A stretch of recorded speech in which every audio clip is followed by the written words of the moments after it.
Hey guys, welcome to this video lecture series on the subject of polymer science and technology. I'm Harsh Panchal, Assistant Professor in Chemical Engineering Department of LJ Institute of Engineering and Technology. In previous video, we have just started the ionic polymerization and we have seen how this ionic polymerization works. Well, if you have missed that video, you can find it in the I button over here. Now, in this video, we are going to discuss what are the three steps of this ionic polymerization. Well, but before discussing that, let's just brush up our knowledge about this ionic polymerization with the example of this carbonium ion. Well, we have seen that this particular carbonium ion, here you can see that on the screen, has connected with this CH3 group and there is one more X group. This X can be anything from all the functional groups, such as it can be halogen group, that is chlorine. So now when this carbonium ion, particularly this, is in contact with this monomer, it will create one ionic polymer like this. You can see here. So now what happened here is that this positive ion, positive charge on this ion is now shifted from this carbon here to the last carbon of this polymer chain. Here you can see that. So this is what do we mean by the initiation step in ionic polymerization that we have seen in the previous lecture.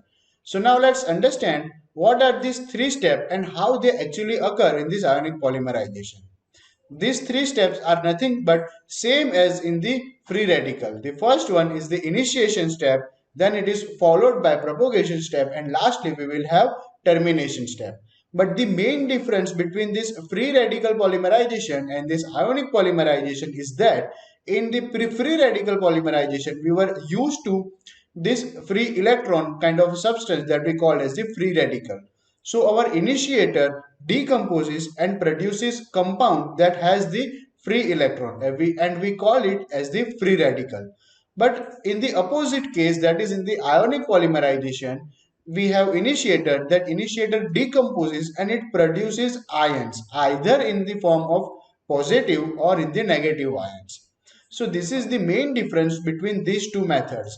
In a free radical method, we are used to produce free radicals, while in the case of ionic polymerization, we are used to produce positive or negative ions. So here in this first step of initiation in ionic polymerization, you can see that catalyst, or I say special type of the catalyst, which is nothing but this generally strong Lewis acid such as BF3, are in the presence of water. So they produces compound like this.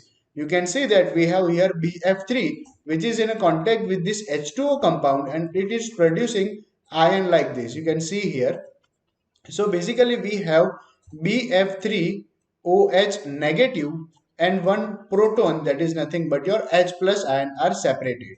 Now these two ions will react with monomer in order to initiate the polymerization chain that we will cover in a couple of minutes. So now as you can see on the screen, we have decomposed this initiator, or what we call as the catalyst, particularly for this ionic polymerization, has decomposed into two compounds. One is negative ion and another one is the positive ion. Negative ion is this Fe3BOH negative and we have one proton.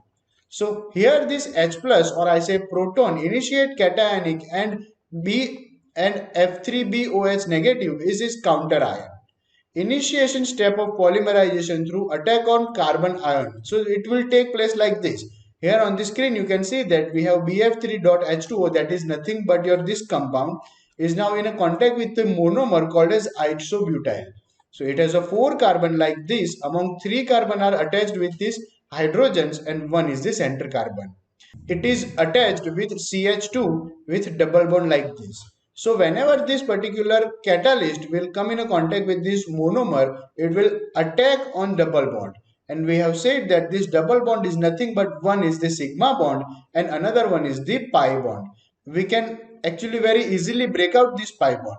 So when this catalyst will come in a contact with this monomer, it will attack on the pi bond and it will break this pi bond and it will form compound like this. So this compound is nothing but your initiation step. In this particular step, now you can see that this negative ion which was here, you can see that which was in the F3BOH negative is now shifted to this last carbon as this. You can see that this carbon has a one proton, or I should say the positive charge, because its one bond, that is pi bond, is now broken up, and this entire ion is now attached with this carbon atom here. Now you can see that this carbon has a 4 valency and all are satisfied.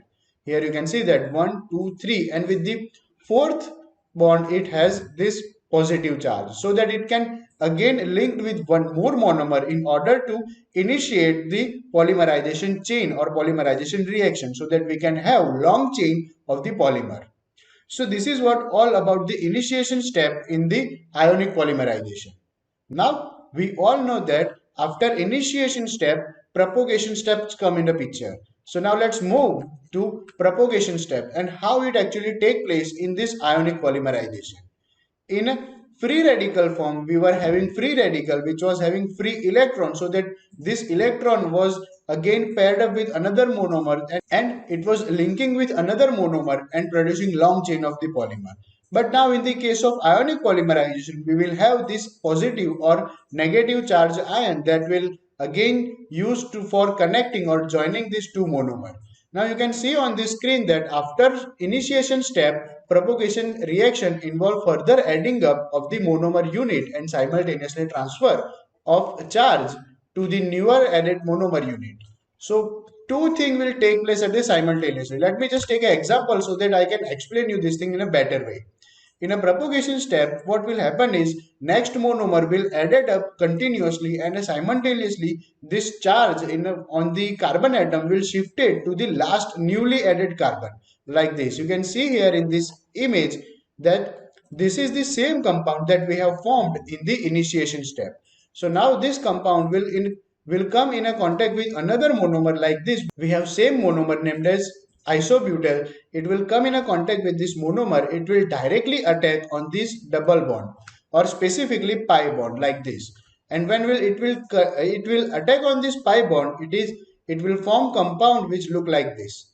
Now you can see that this is the same carbon, but now its ion which was having positive ion here is now shifted to the last carbon like this. So here you can see that ion is now shifted to the last carbon of the chain. So in a similar manner, when new monomer will come in a contact with this particular compound, it will again transfer its charge to the last component, and it will expand its structure. So we will ultimately have long chain of the polymer.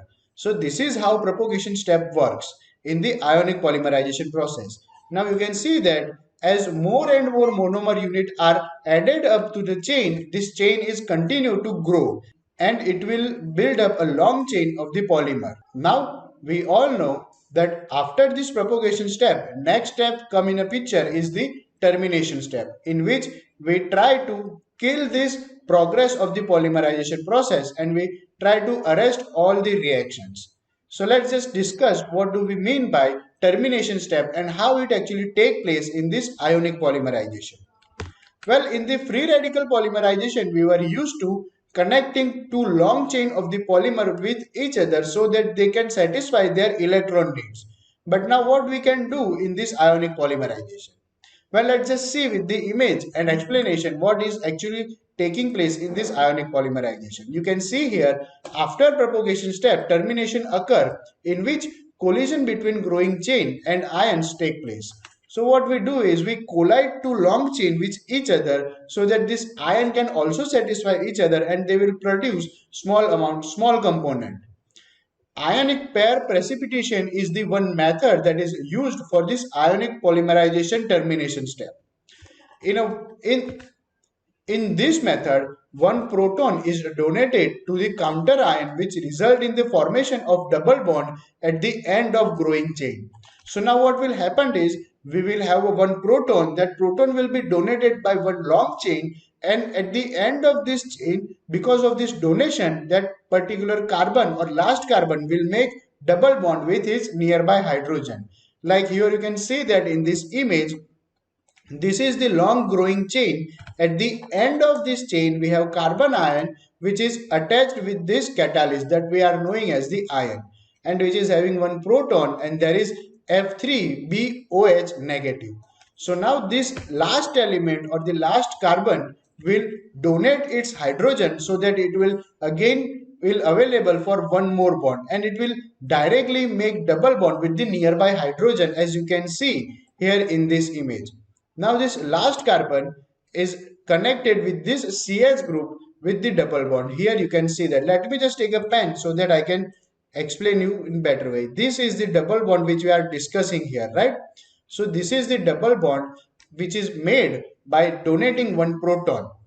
Now what actually happened with this F3BOH and one proton that is liberated or that is donated by this long chain? Well, again, they will be joined together and we will have again that catalyst that we have used in the initiation step. You can see here we are getting byproduct that is nothing but your catalyst that we have used in the initiation step. So we can say that in the termination step, we are not only killing this polymerization reaction, not only stopping this polymerization reaction, but we are regenerating catalyst that we have used in the first step. So this termination step is actually very important step for this entire ionic polymerization process. So this termination step is actually performed at the end of this polymerization process.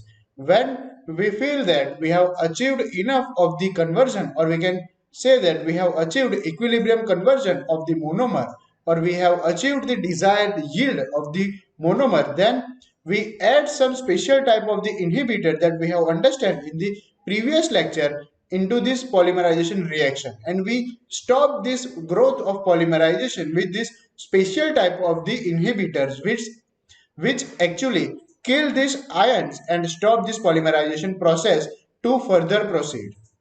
So this is what all about this ionic polymerization. This is again very important question for the GTU exam.